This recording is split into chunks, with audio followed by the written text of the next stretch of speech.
पिछले क्लास में हम लोग बेसिक चीज डिस्कस कर चुके थे। आज हम लोग डिस्कस करेंगे अकाउंटिंग का मीनिंग। हम लोग पिछले क्लास में डिस्कस कर चुके थे। आज हम लोग देखेंगे अकाउंटिंग होता क्या है। पिछले क्लास में एक और चीज़ हम आपको बताए थे कि अकाउंटिंग में दो तरह का एंट्री सिस्टम होता है, सिंगल एंट्री सिस्टम और double entry system. Single entry system छोटे बिजनेस के लिए सूटेबल होता है और डबल एंट्री सिस्टम बड़े बिजनेस के लिए सूटेबल होता है। जितने छोटे बिजनेस हैं वो अपने ट्रांजेक्शन्स को एक ही बार लिखते हैं, अपने लेन देन को एक बार लिखते हैं, इसलिए उसको सिंगल एंट्री सिस्टम कहते हैं। और जो बिजनेसमैन अपने लेन देन को दो बार लिखता है उसे डबल एंट्री सिस्टम कहते हैं। Double entry system proved system है, कोर्ट इसको सही मानता है और यह सिस्टम बढ़िया सिस्टम माना जाता है। लेकिन सिंगल एंट्री सिस्टम वो सही नहीं है, अनसाइंटिफिक टेक्निक है, अवैज्ञानिक पद्धति है जिसको सही नहीं माना जाता है। तो हम लोग आज जो सीखने जा रहे हैं वो डबल एंट्री सिस्टम ही पढ़ेंगे, यानी हम लोग अकाउंट्स के अंदर डबल एंट्री सिस्टम पढ़ने वाले हैं, सिंगल एंट्री सिस्टम नहीं। तो चलिए आपको बताते हैं कि डबल एंट्री सिस्टम हम लोग कैसे बनाएंगे। तो यहाँ पे हम लोगों को एक चीज़ पढ़ना पड़ता है जिसको बोलते हैं अकाउंटिंग साइकिल। ये जब हम डबल एंट्री सिस्टम कंप्लीट करेंगे तो उसका अकाउंटिंग साइकिल कैसा होगा, कैसे वो मूव करेगा, तो हम लोग यहाँ पे पढ़ेंगे अकाउंटिंग साइकिल।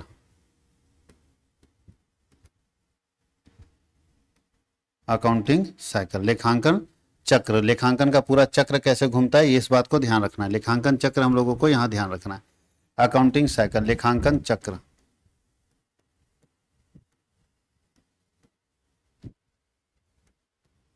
तो सबसे पहले ध्यान दीजिएगा, सबसे पहले अकाउंटिंग साइकिल में यहाँ पे ट्रांजैक्शन होता है। देखिए लिखा होगा ट्रांजैक्शन। सबसे पहले क्या होता है, ट्रांजैक्शन लेन।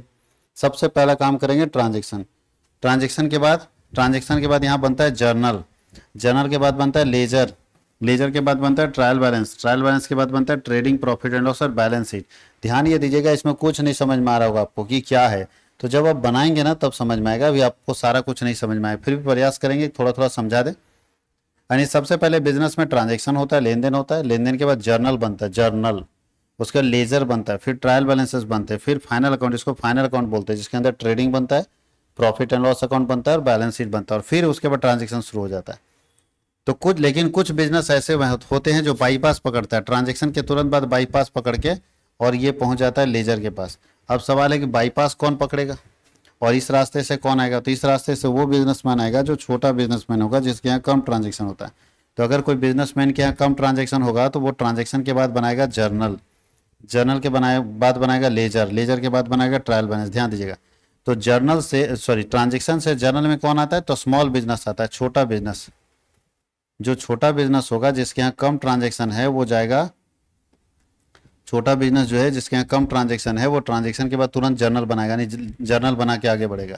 तो ऐसा बिजनेसमैन जिसके यहाँ कम ट्रांजैक्शन होता है वो ट्रांजैक्शन के तुरंत बाद जर्नल बनाता है, जर्नल के बाद लेजर बनाता है और आगे बढ़ जाता है। लेकिन अगर किसी के यहाँ बहुत ज़्यादा ट्रांजैक्शन हो रहा है तो जो बहुत ज़्यादा ट्रांजैक्शन जिसके यहाँ होता है वो बनाता है सब्सिडरी बुक। क्या बनाता है, सब्सिडरी बुक, सहायक बही, उसको हम लोग बोलते हैं सहायक बही। तो जिसके यहाँ ज़्यादा ट्रांजैक्शन होगा वो बनाएगा सहायक बही। जैसे बिग बाजार की अगर हम बात करें तो बिग बाजार में सहायक बही बनता है। अगर हम बैंक की बात करें तो वहाँ सब्सिडी बुक बनता है, सहायक बही। तो जो बिजनेसमैन बड़ा होगा जिसके यहाँ बहुत अधिक लेन देन होगा, बहुत ज़्यादा ट्रांजेक्शन हो रहा है और हर लेन देन को लिखना पॉसिबल नहीं है जर्नल में, तो वो अपना रास्ता ये वाला पकड़ेगा, नहीं सब्सिडी बुक बना के तब लेजर में पहुँचेगा।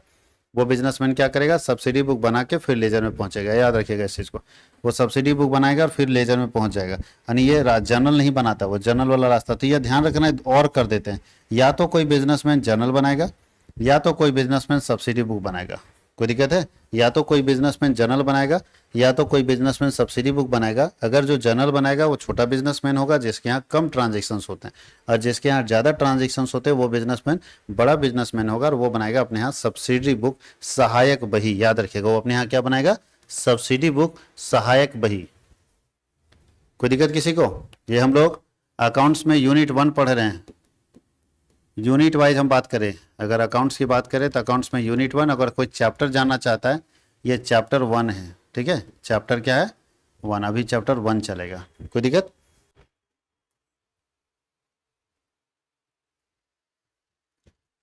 तो अब हम लोग देख रहे हैं, बेसिक अकाउंटिंग में देख चुके थे कि लेखांकन कैसे होता है। तो फिर से बताइएगा, जो बिजनेसमैन छोटा होगा वो अपने यहाँ ट्रांजैक्शन के बाद, लेन देन के बाद जर्नल बनाएगा, जर्नल के बाद लेजर बनाएगा।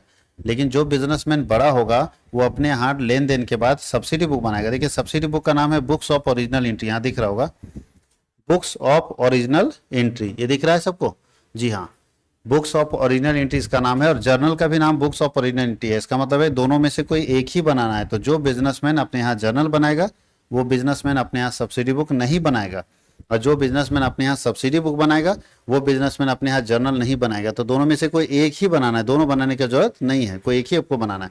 या तो आप जर्नल बनाइए या तो आप सब्सिडी बुक बनाइए, या तो आप जर्नल बनाइए या तो आप सब्सिडी बुक बनाइए। तो जर्नल और सब्सिडी बुक में से कोई एक ही बुक आपको बनाना है, इस बात का ध्यान रखना है। तो जर्नल बनाइए या सब्सिडी बुक बनाइए, दोनों में से कोई एक ही आपको बनाना है।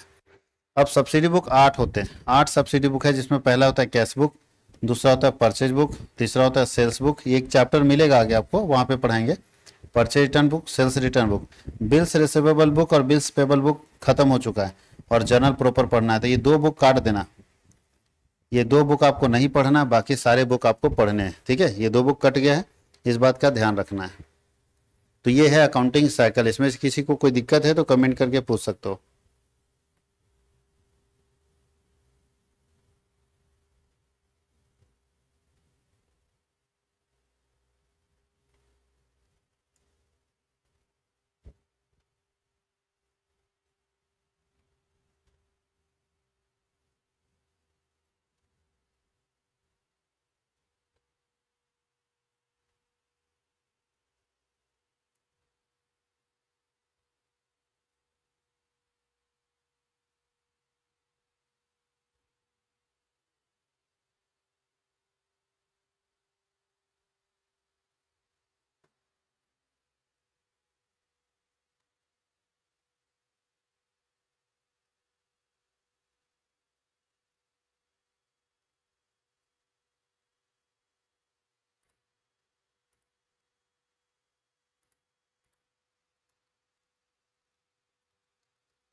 किसी को कोई दिक्कत है इसमें?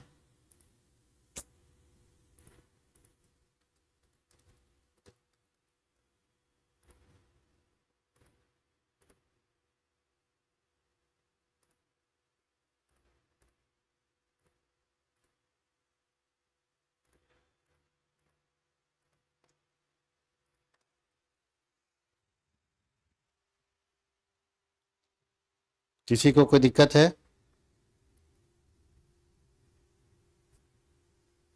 अब हम लोग चलते हैं आगे।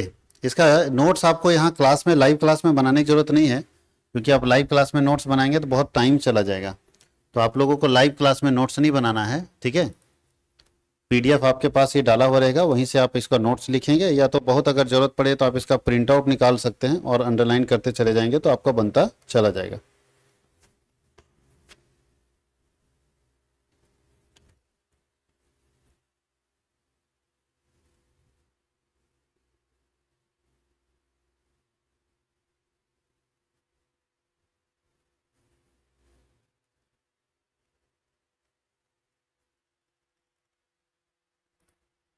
तो अब हम लोग आगे डिस्कस करते हैं।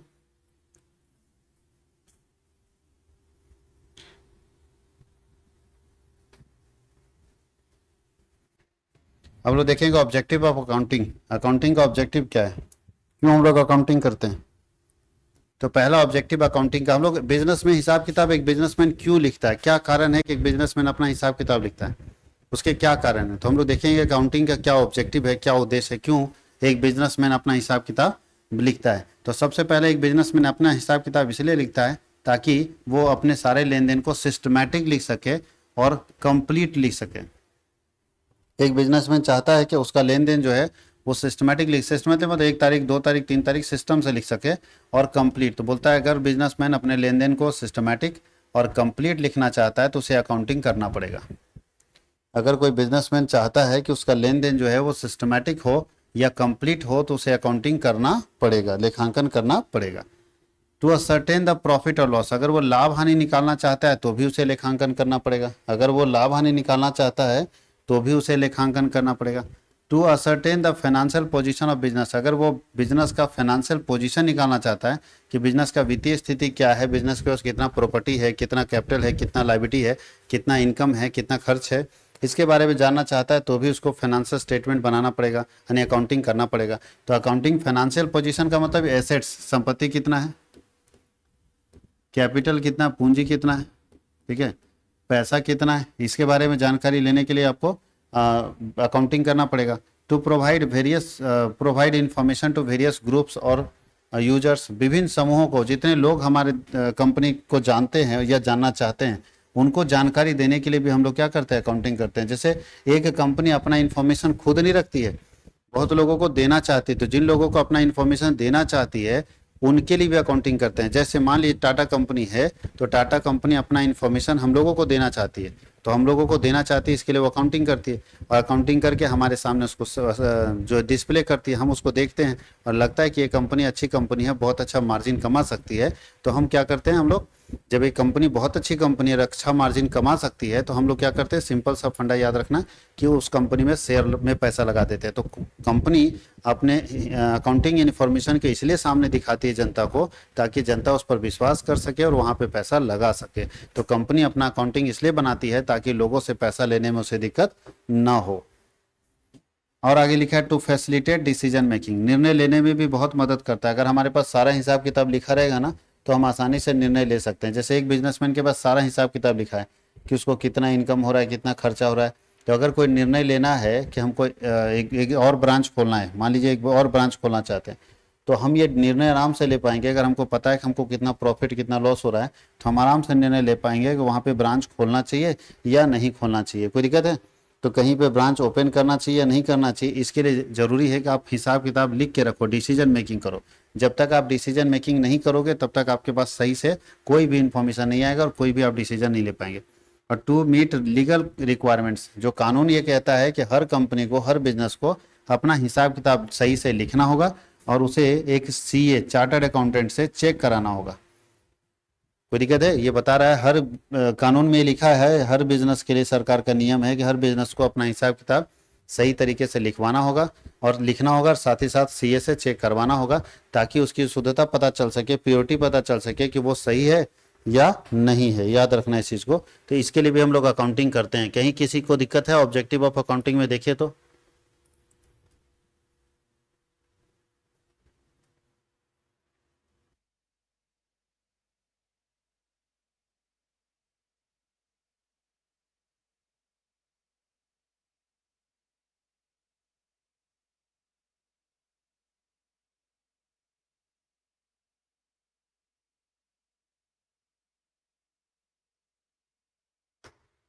कोई दिक्कत नहीं है तो हम लोग चलते थोड़ा और आगे। हम लोग चलते हैं अकाउंटिंग का फ़ायदा क्या है, लाभ क्या है, क्या फ़ायदा होगा लेखांकन में हिसाब किताब लिखने से। बिजनेस में अगर हिसाब किताब लिख के रखेंगे तो उसका पहला फ़ायदा ये मिलेगा हिसाब किताब लिखने से कि आप, बोलता है लेखांकन का लाभ वित्तीय स्थिति और ये सब पता लगाने में मदद होगा। मान लिया हम लिख के रखेंगे हिसाब तो हमको पता चलेगा कि मेरे बिजनेस में कितना लाभ हो रहा है, क्या उसका मेरे पास प्रॉपर्टी कितना है, लायबिलिटी कितना है, लोन कितना है जिसको बोलते हैं, और कैपिटल कितना है। ये सब जानकारी हमको तभी ना मिलेगा जब हम लिख के रखेंगे। तो यानी बिजनेस में अगर कोई बिजनेसमैन हिसाब किताब नहीं रखता है तो उसको लाभ की जानकारी और वित्तीय स्थिति की जानकारी नहीं होती। अगर कोई बिजनेसमैन अपना हिसाब किताब नहीं रखता है तो लेखांकन व्यवसाय के प्रबंधन में उसको दिक्कत होता है, मैनेज नहीं कर पाता है बिजनेस। तो अगर हम लिख के रखेंगे, लेखांकन करके रखेंगे तो बिजनेस को मैनेज करने में हेल्प होता है। अगर हम लिख के रखेंगे तो लेखांकन व्यापार लेन देन का व्यवस्थित रिकॉर्ड प्रदान करता है। लिख के रखेंगे तो सब सिस्टमेटिक रिकॉर्ड आता है ना। तो अगर हम लिख के रखते हैं अपने लेन देन को तो सारा रिकॉर्डिंग सिस्टमैटिक होता है। सारा रिकॉर्डिंग क्या होता है? सिस्टमैटिक होता है। सब एकदम डेट बाय डेट लिखा रहेगा। अगर आपको आज से 3 महीने पहले का कोई जानकारी चाहिए, खाली बता दीजिए 17 हमको मार्च का चाहिए सर, तो 17 मार्च का आपको मिल जाएगा, क्योंकि सब डेट बाय डेट लिखा हुआ है। Accounting ensure proof in the court of law. Accounting क्या करता है? कोर्ट में प्रूफ के तौर पर भी काम करता है। अगर आप बिजनेस में अपना हिसाब किताब सही रखे हुए हैं, बढ़िया से एकदम लिख के रखें प्रॉपर तरीके से, और कल को के कोई मामला कोर्ट में चला जाता है तो कोर्ट में प्रूफ के तौर पर भी आपका अकाउंटिंग आपको काम देगा, लिखा हुआ जो हिसाब है वो काम देगा। अगर आप लिख के रखते हैं हिसाब को तो दूसरे से तुलना कर सकते हैं। सही से लिखा हुआ अगर मेरा हिसाब है तो हम दूसरी कंपनी से तुलना कर सकते हैं कि उस कंपनी का क्या प्रॉफिट है, हमारी कंपनी का क्या प्रॉफिट है, उस कंपनी का क्या लॉस है, हमारी कंपनी का क्या लॉस है, तो हम आराम से तुलना कर सकते हैं, याद रखिएगा। और बोला है accounting facilitate correct payment of taxes. अगर हम सही से बिजनेस के हिसाब किताब को लिख के रखेंगे तो ये हमको सुविधा प्रदान करता है कि हमको सही समय पर टैक्स देना है। अगर हम लिखेंगे ही नहीं तो हमको खुद नहीं पता कि हम कितना कमा रहे हैं, और जब हम सही नहीं रहे, हमको पता ही नहीं कि कितना कमा रहे, तो हम टैक्सेस कैसे पे करेंगे? तो सही टैक्स पे करने के लिए भी आपको हिसाब किताब लिख के रखना पड़ेगा। तो इतने सारे कारण हैं जिसके कारण एक बिजनेसमैन को अपना हिसाब किताब लिखना पड़ता है, क्योंकि ये सारे फायदे लिखने से। घाटा क्या है नहीं लिखने से?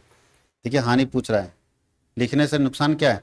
बोलता है कि पहला लेखांकन की पहली हानि है कि लेखांकन में खाली मॉनेटरी आइटम को ध्यान दिया जाता है। मॉनेटरी मतलब खाली रुपये पैसे को ध्यान दिया जाता है। अगर कोई लेन देन पैसे के रूप में नहीं हुआ है तो उसको लेखांकन में नहीं लिखा जाता है, जो कि गलत है।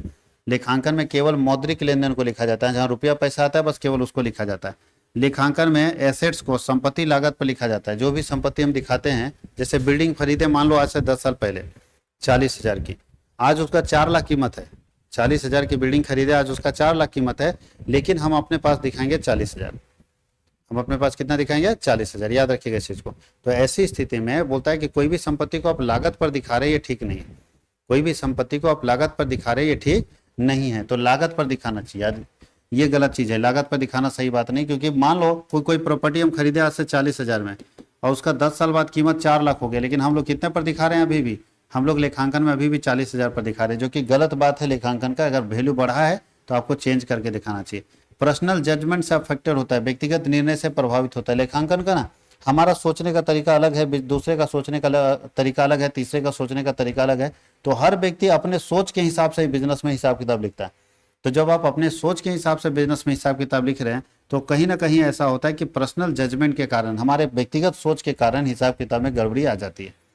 नोट एग्जैक्ट, कोई भी हिसाब किताब इस दुनिया में है ही नहीं जो एग्जैक्ट लिखेगा। रुपया पैसा में कहीं ना कहीं मिस्टेक हो ही जाता है। और बोलता है note good tools for management. Management के लिए बहुत बड़ा टूल नहीं है, प्रबंध इसका कोई इस्तेमाल नहीं कर पाता है। इसके लिए फिर मैनेजमेंट अकाउंटिंग करना पड़ता है। इसके लिए क्या करना पड़ता है? मैनेजमेंट अकाउंटिंग करना पड़ता है। और बोलता है कॉन्फ्लिक्ट्स बिटवीन अकाउंटिंग प्रिंसिपल्स। सारे लेखांकन सिद्धांत एक दूसरे से टकराते हैं, क्योंकि यहाँ जो रूल्स बने हुए ना वो रूल्स सही नहीं है, एक दूसरे से टक्कर मारते हैं। एक रूल्स को सही मानेंगे तो दूसरा गलत मान जाएगी, तो ये रूल्स गलत बने हुए यहाँ पे। Accounting information can not be used as the only test of managerial performance. Accounting एक जो हमारी इन्फॉर्मेशन है उसी का केवल इस्तेमाल आप नहीं कर सकते हैं मैनेजर के परफॉर्मेंस को चेक करने के लिए। जैसे एक मैनेजर हमारा इस बार सेल जो है वो डबल कर दिया, 1 लाख से सेल 1 लाख था पिछले बार और 2 लाख कर दिया। 1 लाख से सेल कितना कर दिया? 2 लाख। तो हम ये जानना चाहते हैं कि मैनेजर अच्छा है या खराब है। तो अगर कोई मैनेजर 1 लाख से सेल हमारा 2 लाख कर देता है तो हम सिर्फ लेखांकन के जरिए ये नहीं पता लगा सकते हैं कि मैनेजर अच्छा है या खराब है। ऐसा भी तो हो सकता है कि सेल डबल करने के चक्कर में मेरा खर्चा डबल कर दिया, तो फिर फायदा क्या हुआ? जितना तुम सेल बढ़ाया उतना मेरा खर्चा बढ़ा दिया, तो बचेगा मेरा क्या? सेल बढ़ाने से नहीं होता है, खर्चा को कम करना पड़ेगा। तो सेल जितना बढ़ा रहे उतना खर्चा बढ़ गया, तो मेरा तो प्रॉफिट वही है जो पहले हो रहा था। तो जब हम पहले वाला भी प्रॉफिट कमा रहे थे इतना तामझाम क्यों करेंगे? इसलिए आपको लेखांकन करने से बहुत सारा जानकारी नहीं मिल पाएगा मैनेजर के परफॉर्मेंस के बारे में। और accounting information is not neutral. Accounting information जो है वो न्यूट्रल नहीं होता है, निष्पक्ष नहीं होता है। ठीक है, यहाँ पे सही से आपको अकाउंटिंग इन्फॉर्मेशन नहीं मिल पाएगा। याद रखिएगा इसको कि किसी भी व्यक्ति को सही से अकाउंटिंग इन्फॉर्मेशन यहाँ पे नहीं मिल पाता है। एक बहुत बड़ा समस्या रहता है, बहुत बड़ा इशू रहता है। इसमें किसी को दिक्कत है तो पूछ सकते हैं आप।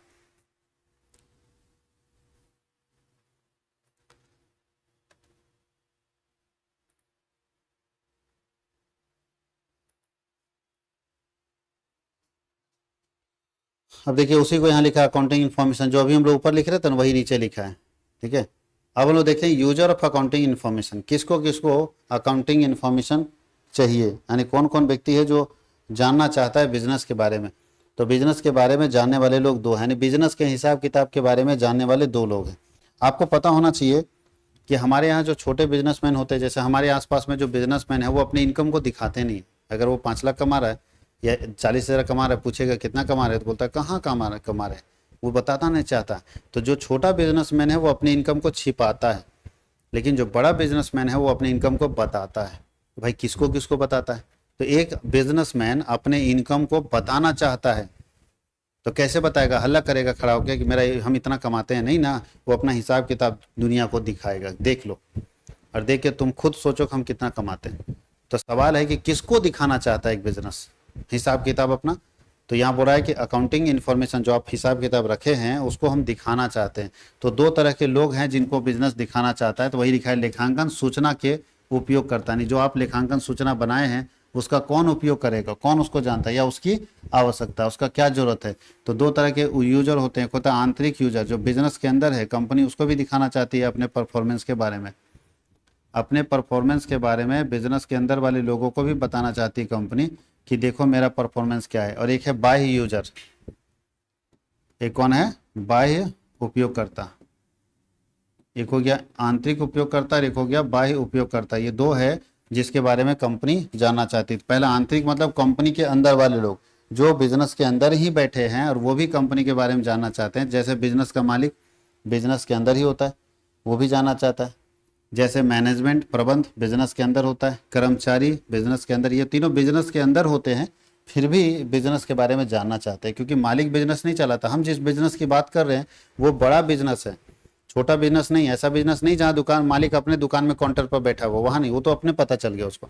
लेकिन ऐसे जैसे मुकेश अंबानी का इतना सारा बिजनेस है, इतने सारे कंपनी है, तो मुकेश अंबानी जानना चाहते होंगे ना कि भाई 31 मार्च हो गया, खाता बंद हो गया, तो बताओ रिलायंस जियो का क्या है प्रॉफिट। तो रिलायंस जियो का रिपोर्ट मांग सकते हैं कि नहीं? तो मालिक मांग सकता है, मैनेजमेंट मांग सकता है और वर्कर मांग सकता है। ये हमारे आंतरिक उपयोगकर्ता हैं जो कंपनी के अंदर रहते हुए भी कंपनी के बारे में जानना चाहते हैं। इसको बोलते हैं इंटरनल यूजर। और कुछ लोग बाहर वाले होते हैं जिनका कंपनी से, इनका तो कंपनी से रिलेशन होता है। इंटरनल यूजर का कंपनी से संबंध होता है क्योंकि पैसा लगा रखा है, कोई अपना मेहनत लग कर रखा है। लेकिन ये बाहर वाले लोग हैं जिनका कंपनी से कोई डायरेक्ट कनेक्शन नहीं होता है। ये बाह्य उपयोग करता है, बाहर वाले, इनका कंपनी से कोई लेना देना नहीं है, फिर भी ये लोग कंपनी के बारे में जानना चाहते हैं। क्यों जानना चाहते हैं, एक करके देखिए। पहला निवेशक, जो पैसा लगाने का सोच रहा है, सॉरी जो निवेशक मतलब लगा चुका है, जो पैसा लगा चुका है वो जानना चाहता है कि भाई हम पैसा इस कंपनी में लगाए हैं, कंपनी का परफॉर्मेंस कैसा है, प्रॉफिट कंपनी कमा रही कि नहीं कमा रही। दूसरा है पोटेंशियल इन्वेस्टर। पोटेंशियल इन्वेस्टर मतलब ऐसे निवेशक जो फ्यूचर में लगाने का सोच रहे हैं, भावी निवेशक इसको बोलते हैं। दूसरा क्रेडिटर, जिसने उधार माल बेचा है। सप्लायर, जिसने उसको माल सप्लाई किया है उधार में, उधार पैसा मिल जाएगा फिर हम काहे ला देखेंगे भैया। उधार है तो टेंशन बना हुआ है ना कि मान लें 5 करोड़ का माल हम रिलायंस को दिए हैं, तो रिलायंस का क्या पोजीशन अच्छा है तो ठीक है, कोई बात नहीं, पैसा दे देगा। लेकिन उधार बेचेंगे तब, नगद वाला नहीं।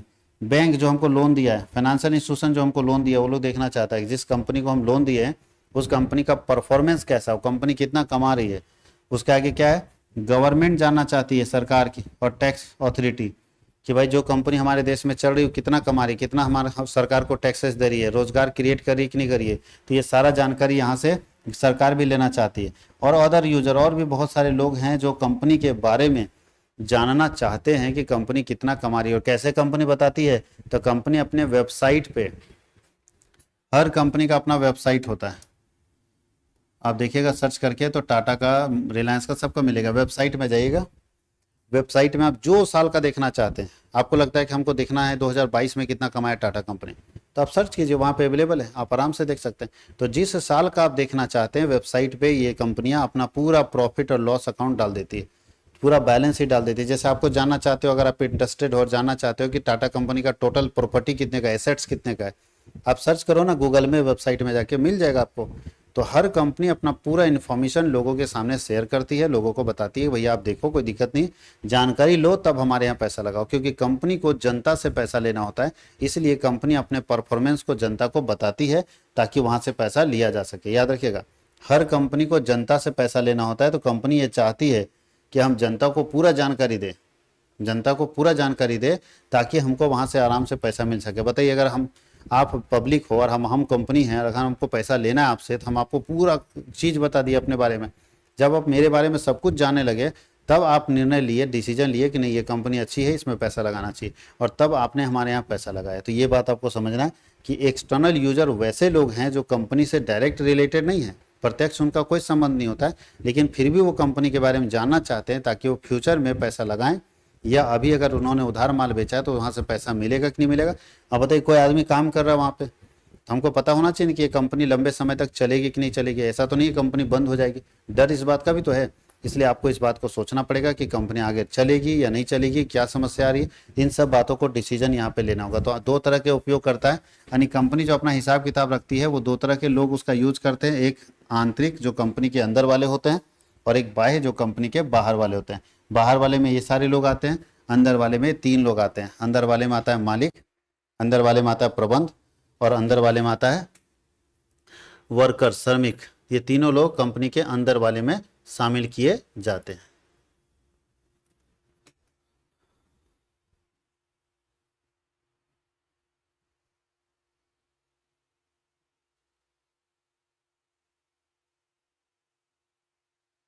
अब हम लोग को लिखना है क्वालिटेटिव फीचर्स, ये हम लोग आज बता देते हैं और आज हम लोग यही तक रहे हैं।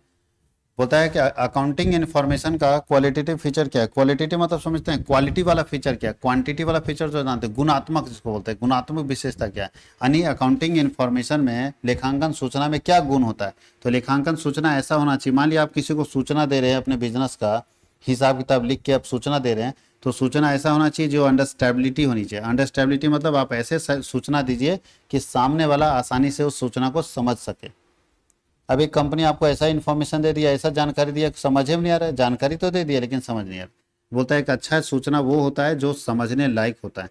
एक अच्छा सूचना वो होता है जो रिलीवेंस होता है। रिलीवेंस मतलब प्रासंगिक, आज के हिसाब से सही होता है, आज के हिसाब से जेन्युइन होता है। एक अच्छा इन्फॉर्मेशन वो है जो रिलायबल होता है। रिलायबल मतलब विश्वसनीयता, जिसको आराम से लोग विश्वास कर सके। एक अच्छा अकाउंटिंग इन्फॉर्मेशन ऐसा होता है जिसे लोग आराम से विश्वास कर सके, और एक अच्छा अकाउंटिंग इन्फॉर्मेशन ऐसा होता है जो तुलनीयता होता है, जिसकी तुलना कर सके। तो याद रखिए कि एक अच्छा अकाउंटिंग इन्फॉर्मेशन वो है जिसकी आसानी से तुलना की जा सके। तो ये एक अच्छे अकाउंटिंग इन्फॉर्मेशन की 4 विशेषताएं हैं, गुणात्मक विशेषता। पहला अंडरस्टेबिलिटी, समझ, दूसरा रिलीवेंस, तीसरा रिलायबिलिटी, और चौथा तुलनात्मक, इसको बोलते हैं कंपेरेबिलिटी। तो कंपेयर करने लायक होना चाहिए एक अच्छा अकाउंटिंग इन्फॉर्मेशन। तो हम लोग देखेंगे कि एक अच्छे अकाउंटिंग इन्फॉर्मेशन में क्या क्या गुण होने चाहिए, ये हम लोग यहाँ पे डिस्कस किए हैं। अगले क्लास में हम लोग इसके आगे डिस्कस करेंगे, एक क्लास और लगेगा तो ये चैप्टर आपका खत्म हो जाएगा।